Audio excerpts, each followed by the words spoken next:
Most knee pain after 40 isn't a knee problem. It's usually a load management and strength distribution problem. And that's good news, because it means we can fix it without living on a couch with an ice pack like it's our new personality.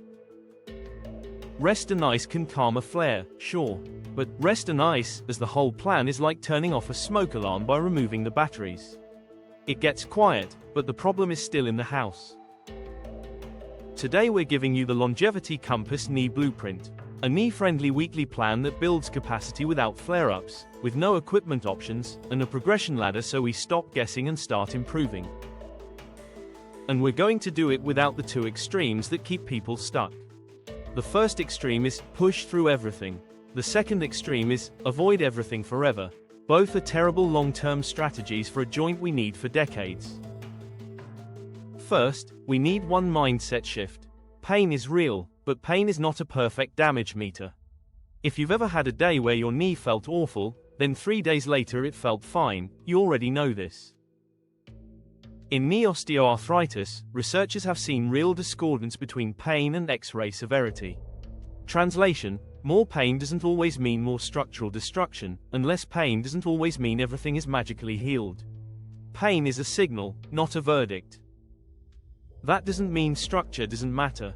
It does. It means we stop catastrophizing every flare like it's fresh permanent damage.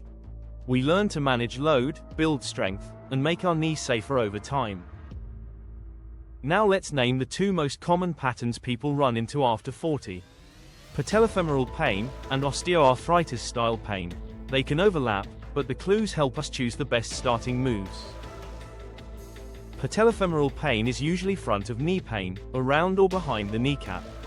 It tends to spike with stairs, squatting, getting up from low chairs, downhill walking or running, and that movie theater knee, where sitting bent for a long time makes the knee feel cranky. Osteoarthritis-style pain is often more about joint use and stiffness. It may feel worse after activity, and there's often stiffness after rest, usually under 30 minutes, plus swelling after a big day, reduced range of motion, or grinding sensations. And sometimes it starts feeling more background or constant over time. Here's the key longevity compass point. The fix for both patterns overlaps more than people think. We build quad capacity, we build hip capacity, we improve control on the way down, and we dose walking and running like a training plan, not like a moral test. Because most knee pain isn't "you're too old to move." It's "your knee is being asked to handle more load than your system can distribute right now." Our job is to upgrade the system. So what's the strength distribution idea in plain English? The knee sits between the hip and the ankle. If the hip is weak, the knee gets asked to control rotation and collapse it wasn't designed to handle alone.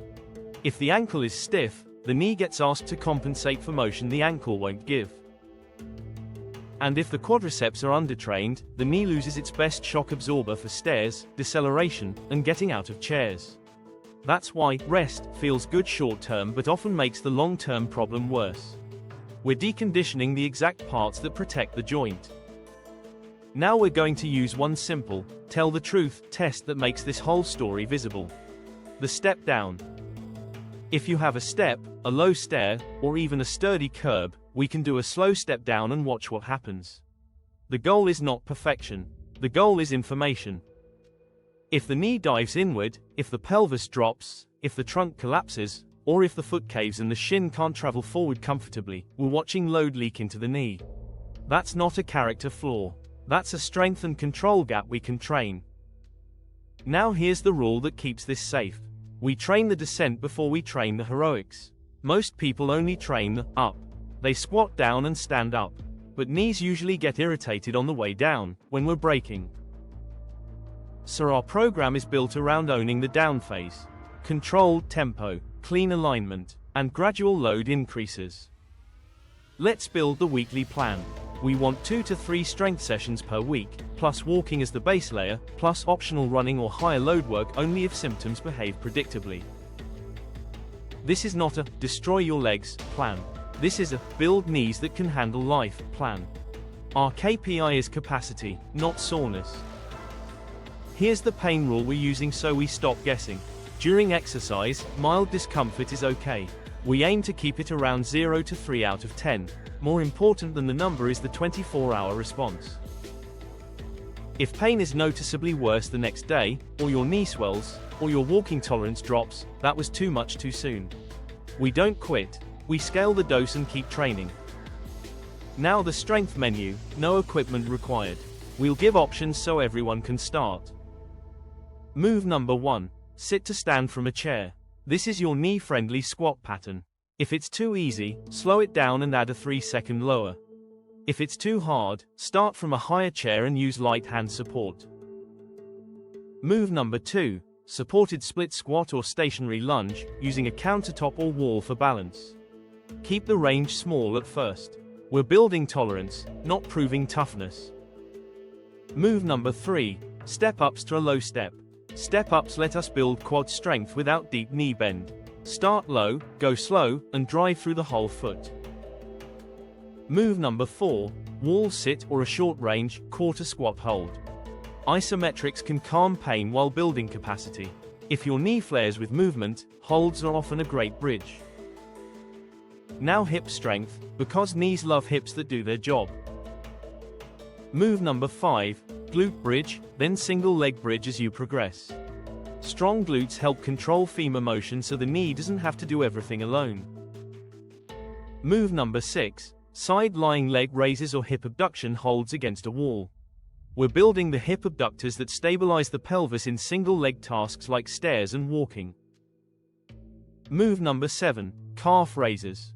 This is the sneaky one people forget. Strong calves support better ankle mechanics, and better ankle mechanics can reduce knee compensation. Now let's add the own the descent drill, because this is the signature move that upgrades mechanics. Move number 8. Step downs, but start tiny. Use a very low step. Tap the heel down softly, then come back up. Slow lower, gentle touch, controlled rise. Keep the knee tracking over the midfoot, not collapsing inward. If your knee dives inward, our fix isn't force it straight with anger. Our fix is reduce the step height, slow down, and build hip control. Clean reps beat high reps. Now the walking and running rules, because this is where most people get confused. Walking is almost always the safe base layer. If walking hurts, we shorten the walk, choose flatter routes, and split it into smaller chunks. The goal is to keep daily movement alive while we build strength. Running is not automatically knee destruction. The evidence around recreational running is much less scary than the myth, and many runners do not show worse OA outcomes just because they run. The bigger risk story is usually prior injury, higher body weight, sudden spikes in training load, and a system that isn't prepared. So our running rule is simple. We earn running by building capacity, and we dose it like a progression, not like a comeback movie montage. If you run and you're flared, we don't start with speed work or hills. We start with walk-run intervals on flat terrain. We avoid long downhills during a flare because downhill increases knee load. And here's a tiny tweak that can help some runners. Slightly increasing cadence can reduce knee loading. We're not saying, run weird. We're saying, small step frequency increases can sometimes make the knee happier. Now shoes and surfaces. This is where the internet gets dramatic. Shoes can help, but shoes are not the main character. For some knee OA patterns, stable supportive shoes can actually outperform flat flexible shoes for pain on walking. For patellofemoral pain, footwear changes may slightly shift loads, but there's no universal silver bullet.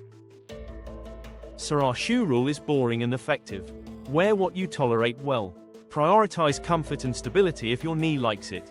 And don't expect footwear to replace strength. Now the highest leverage lever if it applies, body weight.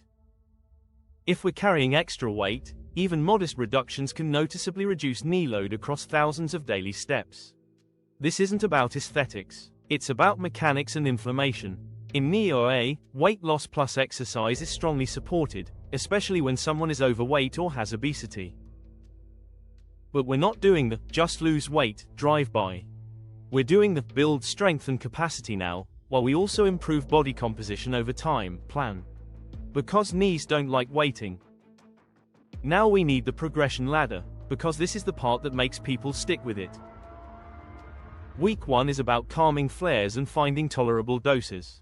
We do 2 strength sessions. We keep walking daily, but we cut the walk length to a level that feels recoverable. We avoid deep knee bends and steep downhills if those trigger symptoms.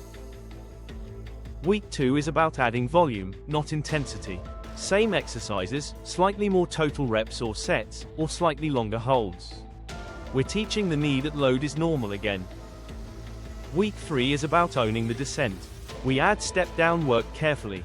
We build single leg control without letting the knee collapse. Week 4 is where we earn optional upgrades. Higher steps, deeper range, longer walks, or gentle return to run intervals if your knee is behaving. And the whole time, we use the 24-hour rule. If symptoms settle within a day and trend better week to week, we're progressing correctly. If symptoms keep escalating, we reduce the dose and keep training. Now let's cover red flags, because we don't exercise through everything. Get assessed sooner if you had a major traumatic twist or pop, rapid swelling, inability to bear weight, true locking, major instability, fever or redness and heat, or you feel systemically unwell. That's not a "do more glute bridges" situation. Also get checked if pain is worsening steadily over weeks, night pain is severe and new, or you're losing function fast. Longevity means being smart, not being stubborn. Here's the longevity compass bottom line. Most knee pain after 40 isn't a sentence. It's a signal that our system needs more capacity and better load distribution. We stop treating rest like the plan, and we start treating strength like the plan. We build the quads, we build the hips, we clean up the descent, and we dose walking and running like training. Our knee gets safer when our weekly capacity goes up, not when our life gets smaller. If this episode helped, hit like and subscribe. Check the description for our Longevity Compass Amazon KDP book, plus tools that support knee-friendly training. And comment, "Fix knees," if you're doing the 4-week knee capacity ladder. We'll be in the comments helping you progress without flare-ups.